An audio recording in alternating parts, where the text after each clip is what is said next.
Let's make paneer butter masala. இதுக்கு தேவையான பொருட்களெல்லாம் கட் பண்ணி வாஷ் பண்ணி எடுத்து வச்சிட்டேன். தென் பேனில் butter, garlic, ginger, cashew, onion, coconut இதெல்லாம் ஆட் பண்ணிட்டு அப்படி ஒரு பரட்டிடுங்க.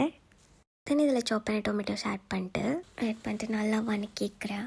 இது எதுக்குன்னு பார்த்தீங்கன்னா ஒரு பேஸ்ட் ரெடி பண்ண போகிறோம் ஸ்மூத்தாக. ஸோ அதுக்கு தான் இதை ஒரு மிக்ஸி ஜாரில் ட்ரான்ஸ்ஃபர் பண்ணுங்க. இதை நல்லா பேஸ்ட் பண்ணிக்கிட்டு தென் ஒரு ஸ்ட்ரெயினர் எடுத்து அதை நல்லா ஸ்மூத்தாக வடிகட்டி எடுத்துக்கோங்க.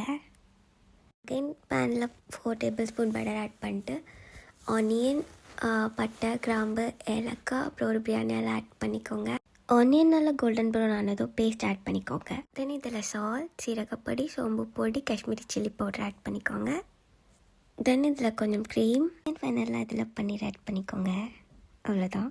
கார்னிஷிங்லாம் பண்ணிட்டு பன்னீர் பட்டர் மசாலா ரெடி ஆயிடுச்சு. ஸோ நீங்களும் ட்ரை பண்ணி பாருங்கள். பை.